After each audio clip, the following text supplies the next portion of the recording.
Forget the sirens, forget the news reports, forget the 5-day survival kit. That was yesterday, back when the air was mostly breathable and the biggest threat was a bad credit score. You missed the window. You didn't hear the pop, the sound that wiped the grid clean, fried every microchip from here to the next hemisphere, and left the sky tasting of copper and failure. Or maybe you just ignored it, like you ignore that rattling sound in your car until the entire wheel falls off on the freeway. Look around. This is it.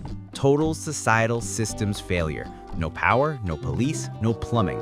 The only network that works now is the food chain, and you're looking like the bottom rung. The streets smell like ozone, burnt plastic, and pure concentrated fear. Every idiot with an axe is suddenly a self-proclaimed warlord, and every empty stomach is aimed straight at your throat. Your apartment? A glass coffin waiting for a stray rock or a firebomb. Your suburban home? A wooden target with a big flashing sign that screams, "I hoard beans." You need to vanish. You need to become a ghost, backed not by luck, but by simple, desperate science and the scraps you can scavenge. Don't get emotional, get tactical. The rule: don't get caught, don't get smart, get gone.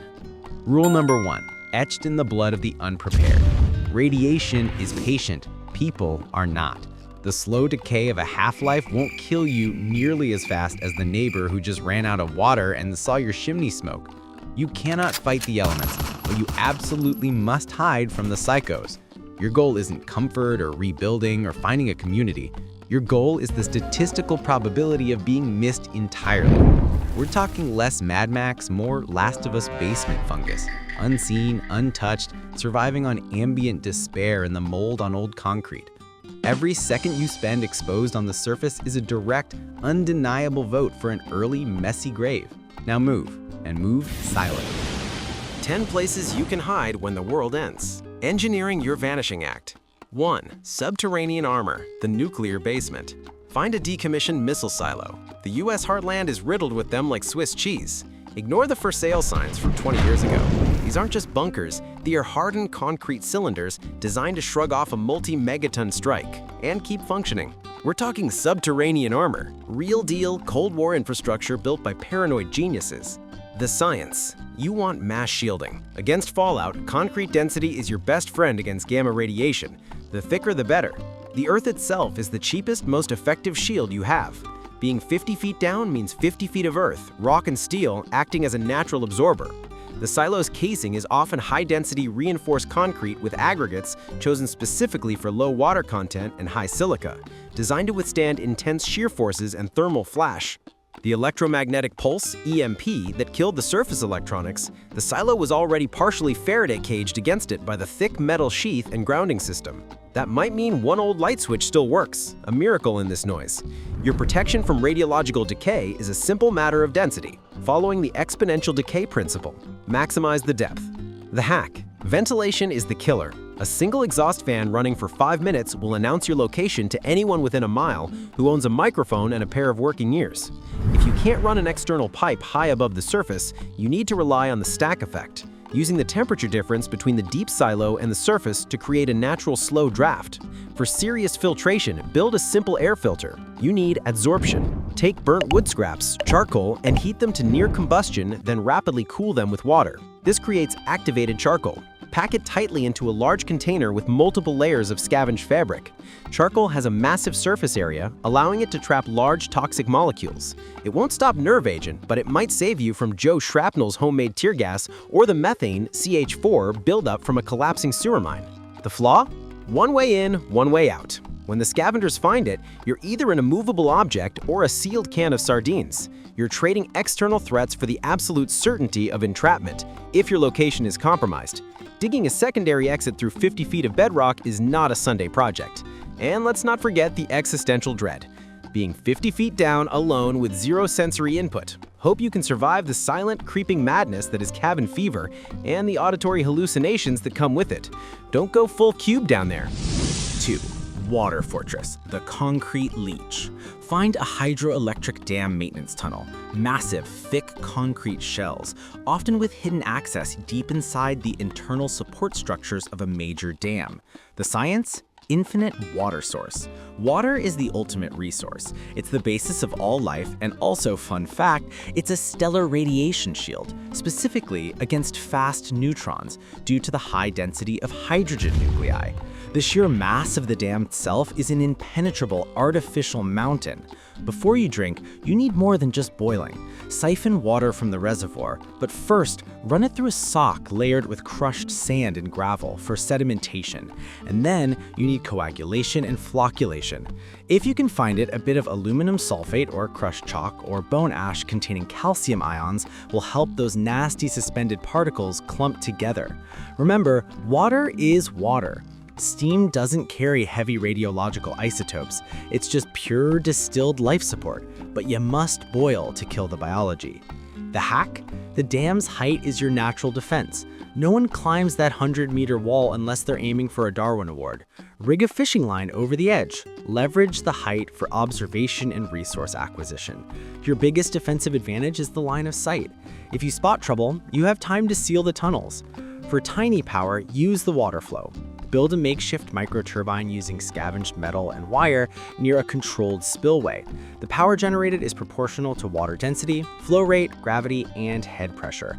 Enough for a tiny LED or charging your antique radio. The flaw? You're defending a massive, stationary target built by humans, and humans made mistakes. If the local militia decides they want the infinite water source, they bring explosives. Or worse, they just turn off the intake valve, leaving you stranded in a very dry, very obvious box. Also, the structural integrity of the dam is always under massive hydrostatic pressure. Pressure equals density times gravity times height. One crack, one seismic tremor, and you're pulverized by a tidal wave of fresh water. And if scavengers figure out how to access the pressure release valves, they can use the dam itself as a chaotic, devastating weapon. 3. Offshore isolation. The Rusting Island, a decommissioned oil rig. This is the ultimate offshore fortress. Isolation is key. No roads lead here. The science. Isolation. Thermal conductivity is how heat moves. On a steel, water-surrounded rig, the only things transmitting sound or heat efficiently are the metal structure and the air. You see the boat and you see the helicopter long before they hear your scavenged radio or smell your cooking fire. The ocean is your 360-degree, 3-kilometer-wide alarm system. You exploit the distance decay principle. The further away you are, the less likely you are to be considered worth the effort. Now, focus on the metal. The steel is constantly undergoing oxidation, iron turning into iron ions and releasing electrons. To slow the inevitable collapse, you need to find the sacrificial anodes, zinc or magnesium blocks, and ensure they are connected. They corrode instead of the steel, using the basic chemistry of galvanization. The hack. Fire in a marine environment. Everything is damp. You need a reliable ignition source. If you find a scrap of magnesium, often in old car parts or tools, you can shave it down and use the chemical ignition from a ferro rod. Magnesium burns violently and reliably even in high humidity due to its low activation energy and intense exothermic reaction. Desalination is non-negotiable.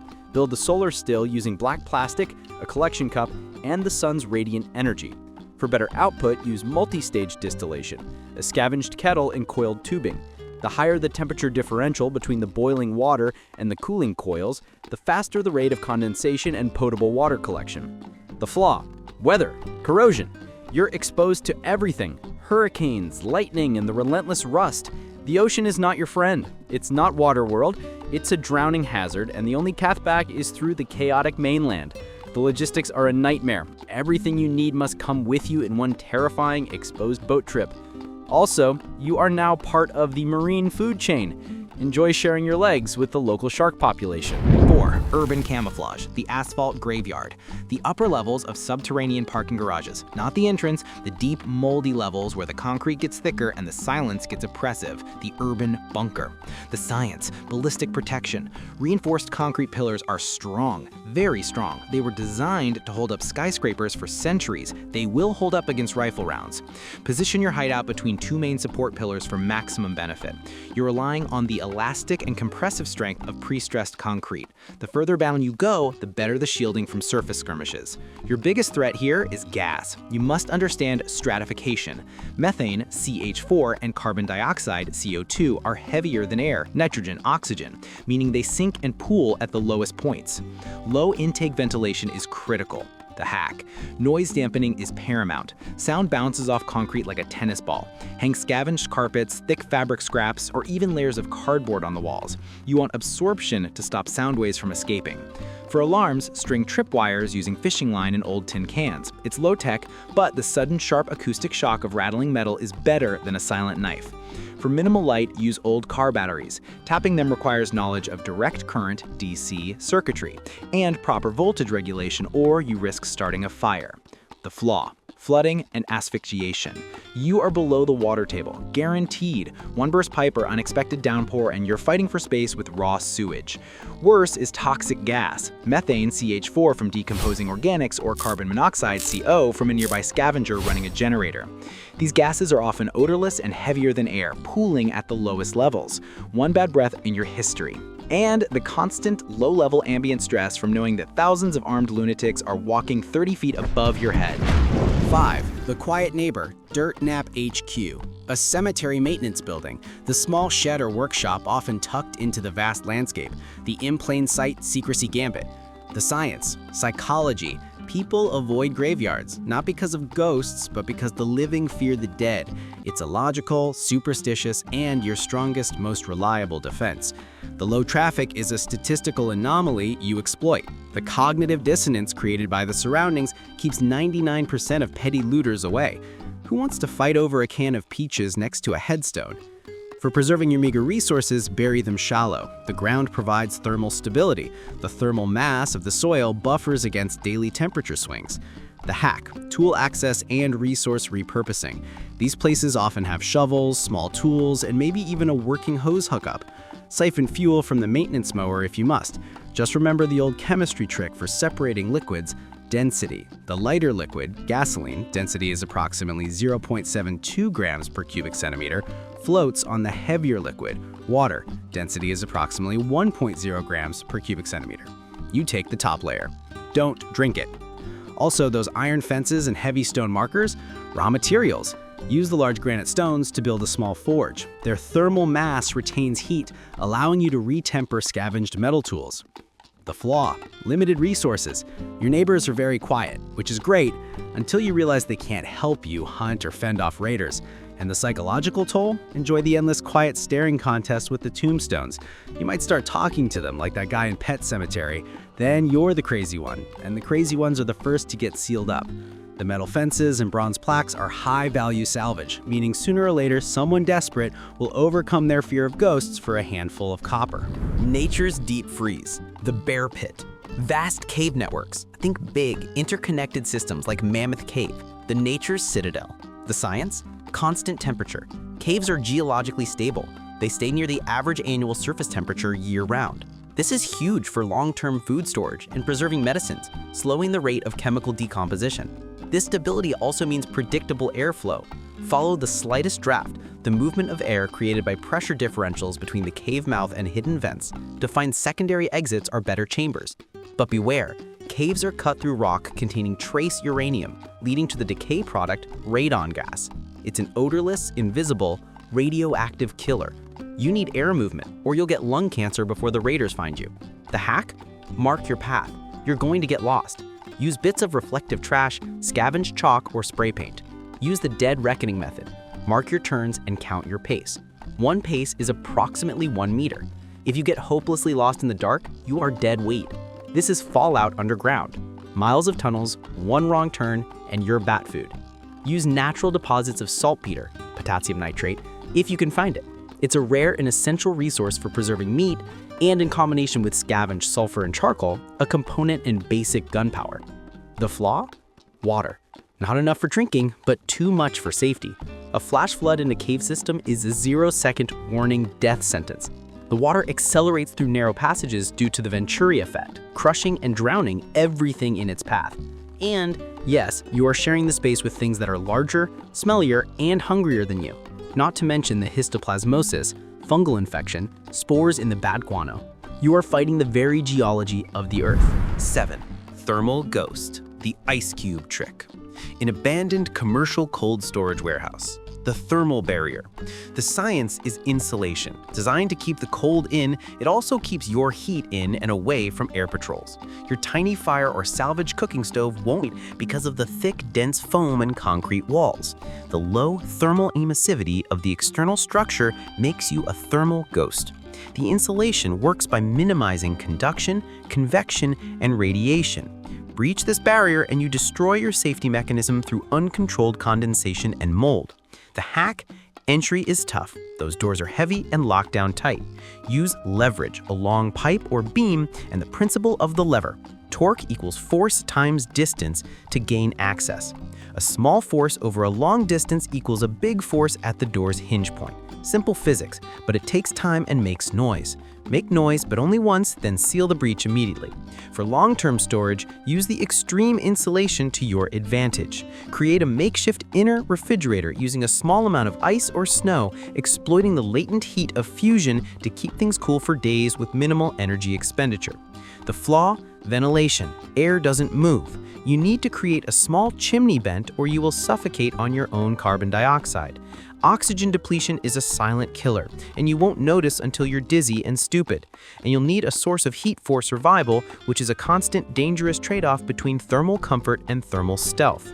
If they find the vent, they find you. The massive insulated doors are often hard to open from the inside if they seal correctly, turning your thermal barrier into an airtight tomb. 8. The all-seeing eye. Lightning rod condo. High-altitude fire lookout towers, commonly found in the massive western U.S. forests. The early warning system. The science. Line of sight. Light travels in a straight line. The higher you are, the farther you can see past the curvature of the Earth. You can spot a dust cloud from a convoy 20 kilometers away. The geometric calculation for horizon distance is approximately 3.57 times the square root of height, where h is the height in meters. Use that time, the time it takes for them to cover 20 clicks, to pack your bag and run down the back trail. Your main defense here is understanding radio frequency propagation. Line of sight is critical for scavenged long-range radio chatter. You hear them before they hear you. The hack? Communications and defense. You have none against a siege, but you have the high ground. Keep a small scavenged mirror. Use it for signaling. Use the mirror to reflect sunlight as a heliograph, ancient long-distance communication, or more simply, to temporarily blind anyone trying to spot you from a lower ridge. Simple reflection physics is a cheap countermeasure against human eyes. Just remember that the signal beam follows the law of reflection. Angle of incidence equals the angle of reflection. Keep it subtle or you're lighting a beacon. The flaw? Exposed. You are a giant metal lightning rod condo. You are highly visible to everyone, easily surrounded, and highly vulnerable to wind, lightning, and simple rifle fire. No concrete, no cover. This is a temporary observation post, not a home. When the storm comes, you are the highest point for miles. Enjoy the conduction of 1,000,000 volts through your feet. The tower is designed for single-person occupancy, meaning there's no room for your gear, your friends, or your terrible decisions. 9. The water moat. Swampy sanctuary. River islands in dense forests. A small island surrounded by a river, creating a natural flowing moat. The natural defense. The science. Water barrier. It's simple fluid mechanics. A fast-moving river is hard to cross, especially at night. It's a natural moat. The water volume and velocity prevent easy silent access. You exploit the principle of momentum. The river's current is doing the defense for you. You also benefit from the filtering effect of the dense root systems on the island, which trap sediment and improve the immediate water quality near your camp. But beware of bank erosion. The sheer force of flowing water will eventually undermine your position. The hack. Food and medicine. Fishing is a given. Also, look for cattail roots. They are edible, full of starch like a potato. You boil them. They don't taste good, but they are reliable carbohydrate sources and grow everywhere near water. For cleaning, you can make lye soap. Boil wood ash, mostly potassium carbonate, with scavenged animal fat, a saponification reaction. It won't smell good, but it will kill pathogens and keep your few clothes clean. The flaw. Dampness and disease. You will be constantly wet. Hypothermia will be your quiet killer, a gradual, unseen reduction in core body temperature, especially at night.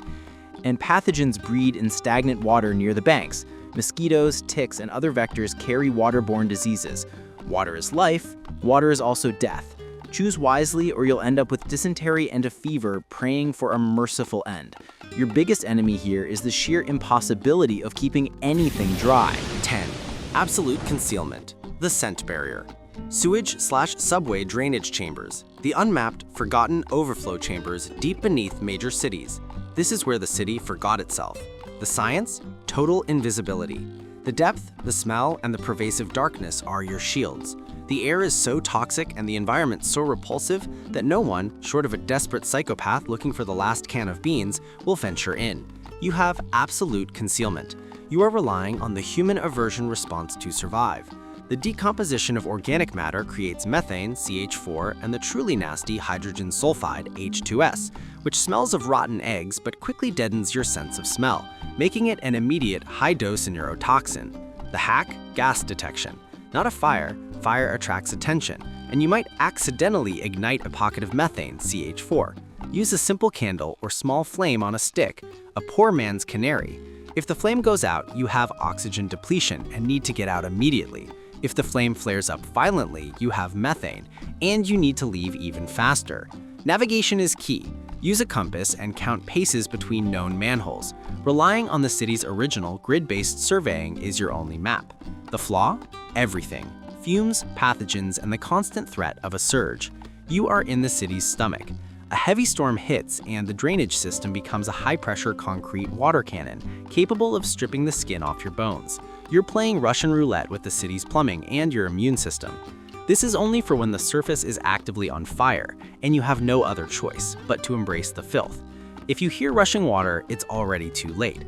And if you make it out, you'll carry the scent of death with you for weeks.